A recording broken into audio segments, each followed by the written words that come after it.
यीशु ख्रीष्टको नाउँमा तपाईहरू सबैलाई जय मसीह। म रूपेश तामाङ सिन्धुली नेपालबाट।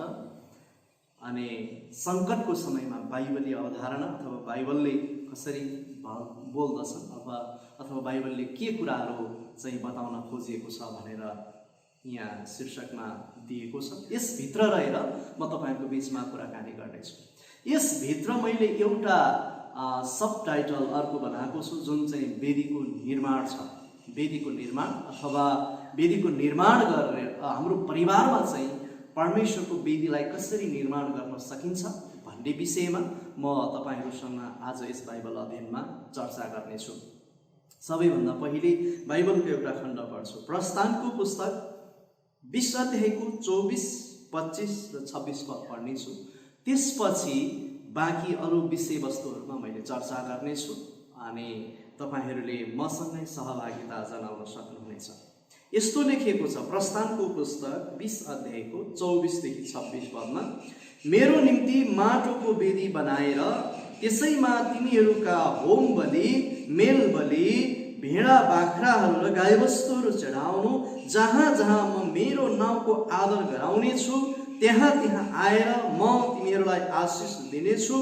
तिमीहरूले मेरो निम्ति ढुङ्गाको वेदी बनाउँदा कुदेको ढुङ्गाको वेदी नबनाउनु, किनकि त्यसमा तिमीहरूको हतियार चलाउँदा तिमीहरूले त्यसलाई अशुद्ध पार्नेछौ र मेरै वेदीमा खुट्किलो बनाएर नउक्लनु, किनभने त्यसो गर्दा त्यसमाथि तिमीहरूको नग्नता उघ्रनेछ। परमेश्वरले यस वचन पढाइ र हाम्रो सुनाइमा परमेश्वरले आशिष दिउन्। म यो वचनको आधारमा रहेर, यो खण्डको आधारमा रहेर आज वेदीको विषयमा चर्चा गर्नेछु। परमेश्वरले इजरायलीहरूको बीचमा परमेश्वरले वेदी निर्माणको निम्ति उहाँले आज्ञा गर्नुभएको छ।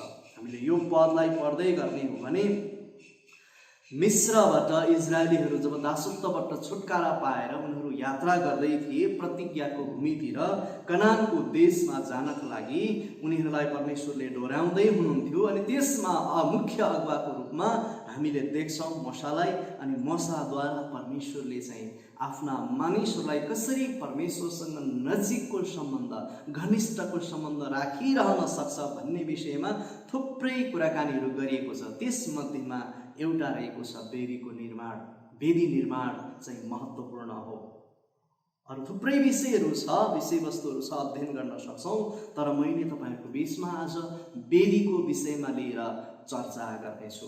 यो वेदी भन्ने बित्तिकै यो पुरानो करारमा हामीले बाइबलमा हेर्छौँ भने धार्मिक बलिहरू चढाउने स्थानलाई वेदी भनेर उल्लेख गरिएको छ। अझै यसलाई अझै विस्तृतमा जाने हो भने जहाँनिर पुजारी बिना नै कुनै पनि प्रकारको बलिदानहरू चढाउने गरिन्छ, जहाँ चाहिँ जसलाई चाहिँ वेदी भनिन्छ। परमेश्वरलाई भेटेको स्मरण गराइराख्नका लागि पनि परमेश्वरले वेदी निर्माण गर्नलाई भन्नुभएको छ। परमेश्वरलाई पुकारा गर्नलाई लगायतका अरू थुप्रै विषयवस्तुहरू हामीले देख्छौँ जुन चाहिँ वेदी निर्माण गरिएको छ। वेदी भन्ने बित्तिकै स्पष्ट यहाँले बुझ्नुहोस् कि जहाँ चाहिँ पुजारी आवश्यकता पर्दैनथ्यो, जहाँनिर बिना पुजारी नै उनीहरूले परमेश्वरको निम्ति बलिदानहरू चढाउन सक्थ्यो। ओके, वेदी किन बनाइन्छ भन्ने पनि कुरा गरौँ। वेदी चाहिँ विशेष गरिकन सबै थोकहरूको उत्तम बलिदान चढाउनका लागि निर्माण गरिन्छ। आदरणीय प्रभुका जनहरू, तपाईहरूले यतिखेर ध्यान दिँदै हुनुहुन्छ भने यहाँले ख्याल गर्नुहोस् कि वेदी पुजारी बिना नै परमेश्वरको निम्ति धार्मिक बलिदानहरू चढाउनका लागि तयार गरिएको स्थान हो।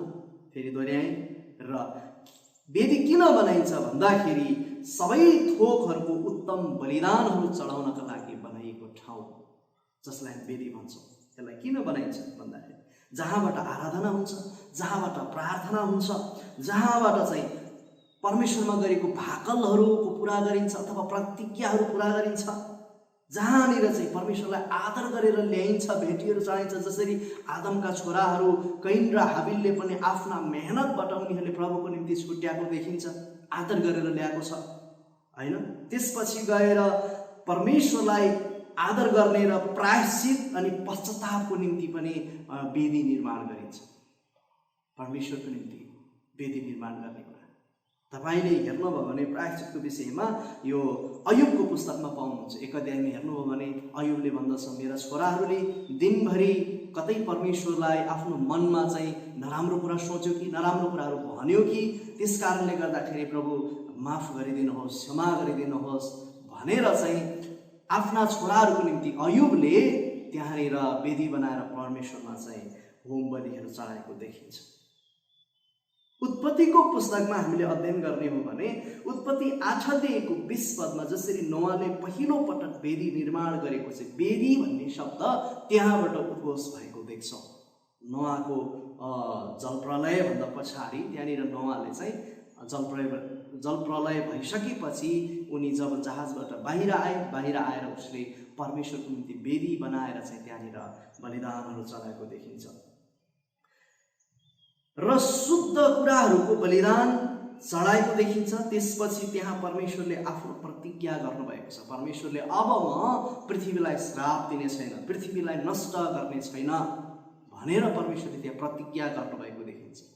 वेदीमा परमेश्वरको आशिष र प्रतिज्ञाका कुराहरू पनि तपाईँले पाउनुहुन्छ। त्यसपछि उत्पत्ति 12 अध्याय र 13 अध्यायमा गएर हेर्नुभयो भने यो वेदी निर्माणको विषयमा अब्राहमले सबैभन्दा बढी वेदी निर्माण गरेको देखिन्छ। तपाईँले हेर्नुभयो भने अब्राहम 12 अध्यायको 1 देखि 3 पदमा परमेश्वरले अब्राहमलाई बोलावट दिनुहुन्छ। ऊ आफ्नो जाति, आफ्ना कुटुम्ब, आफ्ना देशबाट निस्किएर आउनको लागि परमेश्वरले आदेश दिनुहुन्छ। अनि त्यसपछि त्यो आज्ञालाई सिरोपर गरेर उनी उरबाट निस्किन्छ। उरबाट हारान हुँदै उनी चाहिँ कनान देशतिर जान्छ। यसरी जाने क्रममा उसले यो बिचमा थुप्रै पटक चाहिँ वेदीहरू निर्माण गरेको छ। परमेश्वरको निम्ति सम्भवतः बाइबलमा सबैभन्दा बढी वेदी निर्माण गरेर प्रभुको निम्ति बलिदान चढाउने व्यक्तिको नाम अब्राहमको नै आउँदछ। अब्राहमले यति धेरै पटक वेदी निर्माण गरेको देखिन्छ। तपाईँले 12 र 13 पदमा मात्रै हेर्नुभयो भने कमसेकम 4 पटक भन्दा बढी वेदी निर्माण गरे भन्ने शब्दहरू प्रयोग गरिएको छ। त्यसकारणले वेदी चाहिँ परमेश्वरको निम्ति उत्तम कुराहरू चढाउने स्थान हो। बाइबलमा उल्लेख भएअनुसार सम्भवतः अब्राहमले सबैभन्दा धेरै पटक परमेश्वरको वेदी निर्माण गरेको देखिन्छ। जस्तै उत्पत्ति 12 को 7, 12 को 8, 13 अध्यायको 4, 13 अध्यायको 18 पद, यी खण्डहरूमा हेर्नु भने अब्राहमले वेदी निर्माण गरेको देखिन्छ। यो पुरानो करारको कुरा गर्दैछु मैले। अब्राहमले आफ्नै छोरो परमेश्वरको निम्ति बलि चढाउनलाई पनि वेदी निर्माण गरेको छ, जुन चाहिँ उत्पत्तिको पुस्तक 22 अध्यायको 9 पदमा हेर्नुभयो भने आफ्नै छोरोलाई पनि परमेश्वरले भन्नुभयो, अब तेरो छोरो चाहिँ मेरो निम्ति अर्पण गरिदे, मेरो निम्ति बलिदान दे। अब्राहमले त्यहाँ नाइ नभनिकन उसले आफ्नो छोरोलाई पनि लगेर जान्छ र वेदीमा राखेर प्रभुको निम्ति दिन तयार हुन्छ। त्यसै कारणले नै अब्राहमलाई हामीले विश्वासको पिता भन्छौँ। अब्राहमको विश्वासको कुरा धेरै गरिन्छ। बाइबलमा धेरै ठाउँमा अब्राहमको विश्वासको कुरालाई उल्लेख गरिएको छ। यसरी तपाईँले हेर्नुभयो भनेदेखि वेदी निर्माणको विषयवस्तुलाई पाउनुहुन्छ। वेदी कसरी बनाइन्छ त भन्ने कुरालाई अघि मैले पढेको पदलाई तपाईँले ख्याल गर्नुभयो भने प्रस्थान 20:24 देखि 26मा त्यहाँनिर माटोको वेदीहरू निर्माण गरिन्थ्यो, बनाइन्थ्यो। एक प्रकारको माथिल्लो यस्तो सिरी जस्तो माथिल्लो अलिकति अग्लो जस्तो ठाउँ बनाएर त्यसको अलिकति स्थान मान्छे हिँड्ने भन्दाले अग्लो गरेर बनाइन्थ्यो। त्यसपछि व्यवस्था पुस्तक 27 अध्यायको 1 देखि 8मा पढ्नुभयो भने तपाईँले मोसा र धर्मगुरुहरूले इजरायलीहरूलाई आदेश दिएको छ कस्तो खालको वेदी निर्माण गर्ने भनेर। तपाईँले ढुङ्गाको बनाउँदाखेरि कुनै हतियारहरू नलगाइकन, चोट नलगाइकन बनाउनु भन्ने कुरा उल्लेख गरिएको छ। त्यसपछि त्यो वेदीमा जान धेरै अग्लो बनाएर सिरी भएर जाने पनि त्यो सिस्टम नबनाऊ भनेर भनेको छ परमेश्वरले। किनभने त्यो जब सिरीमा चढ्छ त्यसले अशुद्धता ल्याउँछ भनेर भनेको छ। अनि यो प्रस्थानको पुस्तकमा पढ्ने हो भने अझ नग्नता देखिनेछ भनेको छ, नग्नता हुनेछ भनेको छ, नग्नता उग्रनेछ भनेर बाइबलले बताउँछ। त्यस कारणले गर्दाखेरि वेदी निर्माण चाहिँ शुद्ध प्रकारले परमेश्वरको निम्ति असल शुद्ध वेदी निर्माण गर्ने कुरा उल्लेख गर्छ। वेदी निर्माण गर्दाखेरि हामीले त्यहाँदेखि अघि नै मैले भनिसकेँ तपाईँको माटोको वेदी बनाएको कुरा हामी देख्छौँ। त्यसपछि ढुङ्गाको वेदीहरू पनि बनाएको छ, जहाँनिर ढुङ्गाहरूद्वारा चाहिँ माथिल्लो यस्तो अग्लो बनाएको छ। जहाँनिर चाहिँ तपाईँले कुनै पनि चोटहरू नलगाइकन वेदी निर्माण गर्ने तरिकाहरू दिएको छ। त्यसपछि गएर खुट्किलो नबनाइकन माथि त्यहाँ माथि उक्लिएर खुट्किलो बनाएर सिडी नबनाउनु माथि जानका लागि भनेर बताइएको छ। तलैबाट आफ्नो भुइँको सतहबाट नै परमेश्वरको निम्ति वेदीमा चाहिँ अर्पण गर्ने भन्ने कुरा उल्लेख गरिएको छ। यसरी हेर्दै गर्दा पुरानो करारमा हेर्छौँ भने परमेश्वरलाई आराधना गर्न, परमेश्वरसँगको सम्बन्ध जोडिराख्नका लागि वेदी निर्माण गरेको देखिन्छ। यहाँसम्म आउँदाखेरि परमेश्वरले त्यसभन्दा पछाडि भइसकेपछि चाहिँ अब राजा दाउदको समयमा परमेश्वरले अब वेदी मात्र होइन, यसलाई अलि विस्तृत रूपमा अथवा अलि व्यवस्थित प्रकारले चाहिँ भनेर परमेश्वरले चाहिँ योजना दिनुभएको छ कि मन्दिर निर्माण गर्न। परमेश्वरले वेदीको सट्टामा मन्दिर निर्माण गर्ने अब निधो गर्नुभयो। यो चाहिँ राजा दाउदलाई दिनुभएको छ। यो कामको लागि परमेश्वरले राजा दाउदलाई योजनाहरू दिनुभयो, सबै नक्साहरू, त्यसको नक्साङ्कनहरू सबै दिनुभयो। तापनि परमेश्वरले राजा दाउदबाट पुरा गर्न सक्नु भएन, किनभने कारणवश राजा दाउदका केही कमी कमजोरीहरूले गर्दाखेरि परमेश्वरले राजा दाउदलाई योजना त दिनुभयो तर काम गर्न दिनु भएन।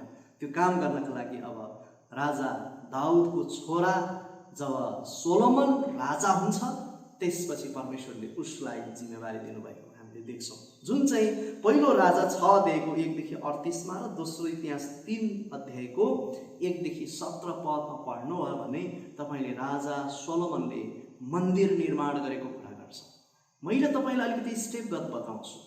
पहिला माटोको वेदीहरू बनाइन्थ्यो, त्यसपछि ढुङ्गाको वेदीहरूमा, त्यसपछि गएर अहिले मन्दिर निर्माणको कुरा आएको छ अनि मन्दिर निर्माण गरिएको छ, मन्दिर जहाँनिर परमेश्वरको आराधना हुन्छ। त्यसपछि यही मन्दिरको विषयमा हामीले नयाँ करारमा आएर पनि हेर्न सक्छौँ। यो मन्दिर चाहिँ येशू ख्रिस्टले पनि मन्दिरमा गएर परमेश्वरको आराधना गर्ने कुरालाई जोड दिनुभएको छ। अनि उहाँले चाहिँ नयाँ करारमा सुसमाचारको पुस्तकहरूमा हेर्नुभयो भने तपाईँले मन्दिरलाई शुद्ध पार्नु भएको घटनाहरू तपाईँले पाउनुहुन्छ, यूहन्नाको पुस्तकमा पाउनुहुन्छ। अनि यूहन्नाको पुस्तकमा चाहिँ त्यहाँनिर पटक पटक मन्दिरलाई शुद्ध पार्ने कामहरू गर्नुभएको छ। अनि उहाँले भन्नुभएको छ कति पटक चाहिँ त्यहाँनिर व्यापारहरू छ, त्यहाँ थुप्रै कुराको अशुद्ध कुराहरूको कामहरू भइरहेका छन्, व्यापार छ, त्यहाँ बिजनेस छन्, त्यहाँनिर पैसा साट्ने कुराहरू, बेचबिखनका कामहरू, थुप्रै क्रियाकलापहरू भइरहेको छ। अनि यसुले भन्नुभएको छ यहाँ चाहिँ डाकुहरूको ओडा भएछ, व्यापारीहरूको अड्डा भएछ। फरक फरक शब्द प्रयोग गर्नुभएको छ। अनि प्रभु येशूले भन्नुभयो तिमीहरूले मेरो भवनलाई, मेरो पिताको घरलाई प्रार्थनाको घर हुनुपर्ने थियो, तर तिमीहरूले डाकुहरूको ओडा, व्यापारीहरूको केन्द्र, अड्डा बनाएछौ भनेर चाहिँ प्रभु येशूले त्यहाँनिर मन्दिरलाई पनि शुद्ध गर्नुभएको कुरा पाउनुहुन्छ। त्यसपछि नयाँ करारमा तपाईँले ख्याल गर्नुहुन्छ भने येशू ख्रिस्टको क्रुस नै सबैभन्दा उत्तम वेदी हो भन्न सक्छ। नयाँ करारमा हेर्छौँ यो मन्दिरको कुरा चल्दैछ। मन्दिर पश्चात चाहिँ येशू ख्रिस्टको बलिदान चाहिँ, येशू ख्रिस्ट बलिदान हुनुभएको ठाउँ त्यो चाहिँ उत्तम वेदी हो। तपाईँलाई म फेरि सुरुबाट के भन्छ स्मरण गराउन चाहे कि सबैभन्दा पहिले माटोको वेदी निर्माण गरेर परमेश्वरको आराधना गर्न थालेका थिए, त्यसपछि ढुङ्गाको वेदी, त्यसपछि मन्दिर निर्माण गरिएको थियो। मन्दिर पश्चात येशू ख्रिस्ट जब आउनुभयो, येशू ख्रिस्टले चाहिँ क्रुसको वेदी उहाँले निर्माण गर्नुभयो। क्रुसको वेदीले तपाईँ र हाम्रो सबै पापको प्रायश्चितको बलिदान त्यही नै भयो। तपाईँ र हाम्रो होम बलि, मेल बलि, सबै कुराको बलिदानहरू चाहिँ येशू ख्रिस्टले उहाँ मार्फत भएर उहाँले भोग्नुभयो। यसरी हामीले बाइबलमा हेर्दछौँ भने परमेश्वरको आराधना गर्न सर्वप्रथम वेदी, त्यसपछि मन्दिर अनि सभाघरको कुरा पनि उल्लेख छ।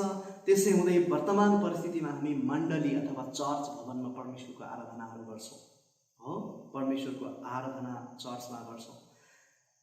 केन्द्रित यसरी हामीले अहिले हामी चर्चमा केन्द्रित भएका छौँ। तर यो कोभिड-19ले गर्दा हामीलाई पुनः व्यक्तिगत र पारिवारिक वेदी निर्माण गर्ने मौका दिएको छ।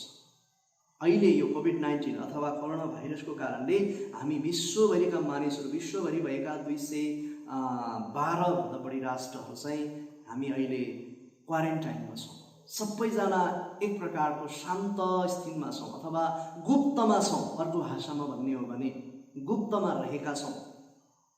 गुप्तमा रहेको कारणले गर्दाखेरि, हामी परिवारभित्र रहेको कारणले, घरभित्रै भएको कारणले यतिखेरको समय भनेको तपाईँहरूलाई मैले बताऊँ कि परमेश्वरले तपाईँ र हामीलाई त्यहाँबाट पारिवारिक वेदी निर्माण गर्ने अवसर दिनुभएको छ।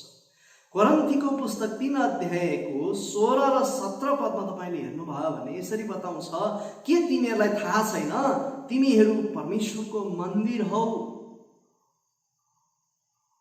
पुरानो करारमा दाउदले निर्माण गरेको मन्दिर अथवा दाउदको योजनाद्वारा सोलोमनले तयार गरेको मन्दिर, त्यसपछि गएर पछि फेरि पुनर्निर्माण गरिएको मन्दिर जुन हामीले 70 एडीमा नष्ट भएको पाउँछौँ, त्यसपछि संसारभरि अहिले मण्डलीहरू जहाँ चाहिँ परमेश्वरको वेदी निर्माण भएका छन्। अनि गएको यो 2000 वर्षसम्म हामी मण्डलीमा केन्द्रित भएर रह्यौँ। संसारभरिका मानिसहरू, संसारभरिका येशू ख्रीष्टमा भरोसा गर्ने र विश्वास गर्ने मानिसहरू चाहिँ मण्डली भवनमा केन्द्रित भएर हामीले आराधना गरिरह्यौँ। यो कोभिड-19 को यो अवसरले अथवा यो सङ्कटले, यो महामारीले तपाईँ र हामीलाई फेरि पनि हामी आफैभित्र परमेश्वरको वेदी निर्माण गर्ने अवसर दिएको छ। पहिलो कोरिन्थी 6:19 र 20 यसरी भन्दछ, तिमीहरूको शरीर पवित्र आत्माको मन्दिर हो। तिमीहरूको शरीर पवित्र आत्माको मन्दिर हो। तपाईँ र हामीभित्र पवित्र आत्मा बास बस्नुहुन्छ। तपाईँ र हामीले हाम्रो हृदयलाई शुद्ध राख्न पर्छ। येशू ख्रीष्टको निम्ति क्रुसको वेदी हाम्रो हृदयमा निर्माण गर्नुपर्छ। दोस्रो कोरिन्थी 3:16 भन्दछ, मूर्तिहरूसित परमेश्वरको मन्दिरको के सम्झौता, किनभने हामी जीवित परमेश्वरको मन्दिर हौ। मूर्तिहरूसँग, अशुद्ध कुराहरूसँग हाम्रो के सम्झौता? खराब क्रियाकलापहरू, तपाईँ र हामीले खाने कुरा, बोल्ने कुरा, हिँड्ने कुरा, लगाउने कुरा, सबै कुराहरू यी अशुद्ध कुराहरूबाट तपाईँ र हामीले गरिरहेका क्रियाकलापहरू कस्तो छ? तपाईँ र हाम्रो सोच विचारहरू कस्तो छ? यदि अशुद्ध छ भने परमेश्वरको वेदीको निम्ति ग्रहण योग्य हुने छैन। तपाईँ र हामीले खाने कुराहरू अशुद्ध कुरा छन् भने परमेश्वरको वेदीमा ग्रहण योग्य हुने छैन। वेदीमा शुद्ध कुराहरू चढाइन्छ, असल कुराहरू चढाइन्छ।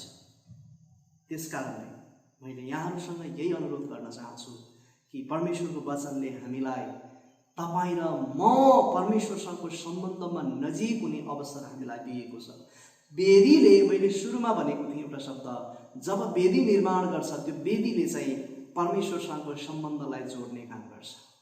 अहिले यतिखेरको वर्तमान अवस्थामा हामी परमेश्वरको आराधनाको निम्ति गिर्जाघरमा, मण्डलीमा हामी भेटघाट हुने गर्दथ्यौँ, एक्लेसियामा भेटघाट हुने गर्दथ्यौँ, हामी त्यहाँबाट परमेश्वरको आराधना गर्दथ्यौँ। तर हामीले व्यक्तिगत कतै आराधना छुटाइराखेका थियौँ कि? यसकारणले परमेश्वरले यो सङ्कटकाल अवस्थामा, यो महामारीको अवस्थामा तपाईँ व्यक्तिगत रूपमा मसँग जोडिनुहोस् भनेर परमेश्वरले भनिराख्नु भएको छ। तपाईँलाई तपाईँको जीवन परमेश्वरको निम्ति वेदीको रूपमा अर्पण गरेको तपाईँ चाहनुहुन्छ। परमेश्वर तपाईँको जीवनलाई त्यो चाहनुहुन्छ। तपाईँको जीवनबाट शुद्ध कुराका आशा गर्नुभएको छ। परमेश्वरसँगको शुद्ध सम्बन्धको, पवित्र सम्बन्धको, घनिष्ठ सम्बन्धको आशा गर्नुभएको छ। यसै कारणले परमेश्वरले यतिखेर तपाईँको परिवार शुद्ध भएको चाहनुहुन्छ। तपाईँको परिवारलाई पारिवारिक वेदी निर्माण गरेको परमेश्वर चाहनुहुन्छ। तपाईँको व्यक्तिगत जीवनमा तपाईँको परमेश्वरसँग सम्बन्ध बलियो बनाएको परमेश्वर चाहनुहुन्छ। यसकारणले मैले केही चुनौती तपाईँको बिचमा राख्छु। याद गर्नुहोस्, मण्डली भवनहरू बन्द छ। अब तपाईँ र हामी परिवारमा परमेश्वरको वेदी निर्माण गर्ने ठुलो अवसर यो महामारीले हामीलाई ल्याएको छ। मैले तपाईँहरूलाई फेरि पनि दोहोऱ्याउन चाहे, बिब्लिकल रेस्पोन्स टु द क्राइसिसको बारेमा मैले कुरै गर्दाखेरि अहिले यतिखेर यो सङ्कटको घडीमा, यो सङ्कटमय अवस्थामा बाइबलले यसरी सम्बोधन गर्छ कि तपाईँ र हामीलाई यो सङ्कटको घडीमा पनि परमेश्वरको वेदी निर्माण चाहिँ तपाईँको व्यक्तिगत जीवनबाट थालनी गर्नुहोस्, पारिवारिक जीवनबाट थालनी गर्नुहोस्। परमेश्वरले यो चाहनु भएको छ। बाइबल अध्ययन गर्ने, व्यक्तिगत बाइबल अध्ययन गर्ने, त्यहाँबाट व्यक्तिगत रूपमा परिवारसँग सङ्गति गर्ने, परिवारसँगको सम्बन्ध बलियो बनाउने, परिवारमा शिक्षा लेनदेन गर्ने, प्रार्थना गर्ने, यो सबै अवसरहरू यतिखेर यो महामारीले तपाईँ र हामीलाई दिएको छ। भलै बाहिर धेरै चुनौती छ, बाहिर निस्केर हिँड्दाखेरि यतिखेर रोग लाग्ने डर छ, कतिखेर मृत्यु आइपर्ने हो थाहा छैन। मानिसहरू डर र त्रासमा छन्, जीवन खोजिरहेका छन्, मानिसहरू मृत्यु भइरहेका छन् संसारभरि, मानिसहरूले जीवन खोजिरहेका छन्। तर तपाईँ र हामीले जीवन दिनुहुने परमेश्वरलाई भेटाएका छौँ। तपाईँ र हामीले परमेश्वरसँगको सम्बन्ध बलियो बनाऊ। तपाईँ र मैले परमेश्वरको निम्ति क्रुसको विधि हाम्रो जीवनमा निर्माण गरौँ। येशू ख्रीष्टको क्रुसको विधि चाहिँ 2000 वर्ष अगाडि क्रुसमा मारिएको त्यो ठाउँमा मात्रै होइन, गलगथामा मात्रै होइन, तपाईँ र मेरो हृदयभित्र निर्माण गरौँ। त्यो वेदी निर्माण गरौँ जसले परमेश्वरसँगको सम्बन्ध बलियो बनाउँछ। यो सङ्कटमय घडीमा परमेश्वरसँग समय बिताउने र सम्बन्ध बलियो बनाउने मौका परमेश्वरले तपाईँ र मलाई दिनुभएको छ। यसै कारण तपाईँ र मेरो जीवन चाहिँ परमेश्वरको निम्ति वेदी हो। अघि नै मैले पढेँ यो कोरिन्थीको पुस्तकमा 3:16-17 हेऱ्यो भने के तिमीहरूलाई थाहा छैन? तिमीहरू परमेश्वरको मन्दिर हो। तपाईँले 2 कोरिन्थी 6:16 हेर्नु भने मूर्तिहरूसित परमेश्वरको मन्दिरको के सम्झौता? खराब कुराहरू, अशुद्ध कुराहरूसँग तपाईँ र मेरो जीवनको कुनै पनि सम्झौता हुँदैन। त्यसै कारणले यहाँ भन्दछ तिमीहरूको शरीर चाहिँ अथवा तिमीहरू चाहिँ जीवित परमेश्वरको मन्दिर हो। आमेन। परमेश्वरले हामी सबैलाई आशिष दिउन् कि तपाईँ र हामी जीवित परमेश्वरका मन्दिर हौँ। यो सङ्कटमय घडीमा, यो महामारीको अवस्थामा हामी मण्डली परिवारले जान्नुपर्ने कुरा चाहिँ तपाईँ र हामी यतिखेर व्यक्तिगत परिवारको आराधना, व्यक्तिगत वेदी निर्माण, पारिवारिक वेदी निर्माण, यो सम्बन्धमा हामी रहनुपर्छ जसले परमेश्वरसँगको सम्बन्ध बलियो बनाउँछ। यस कारणले आउनुहोस् हामी प्रार्थना गरौँ। परमेश्वरले यहाँ सबैलाई आशिष दिउन्। प्रभुको महिमा भएको होस्। हामी छोटो प्रार्थना गरेर यस वचनलाई अन्त्य गर्नेछौँ। स्वर्गीय पिता, तपाईँलाई महिमा भएको होस्। आज यस वचनबाट तपाईँले आशिष दिनुहोस् कि आफ्ना प्रियजनहरू जसले यो फेसबुक पेज लाइभबाट हेरिरहनु भएको छ उहाँहरूलाई आशिष दिनुहोस्। उहाँहरूको जीवनमा तपाईँको आशीर्वाद राखिदिनुहोस्। धन्यवाद येशू यो समयको लागि। आजको यस वचनबाट तपाईँ महिमित हुनुभएको छ। हे परमेश्वर, यस वचनबाट तपाईँहरूको आशीर्वाद सबै लाइभमा जोडिनु भएकाहरूलाई राखिदिनुहोस्। हे परमेश्वर, जसले यस वचनलाई सुन्नुभयो, हेर्नुभयो, उहाँहरूको जीवनमा हे प्रभु तपाईँको निम्ति असल शुद्ध वेदी निर्माण गर्ने अवसर दिनुभएको छ। उहाँहरूलाई सहायता गर्नुहोस्। आशिष माग्छौँ येशू प्रभुको नाममा। आमेन। परमेश्वरले आशिष दिउन् यहाँलाई येशू ख्रीष्टको नाममा। जय मसीह। धन्यवाद। फेरि भेटौँ।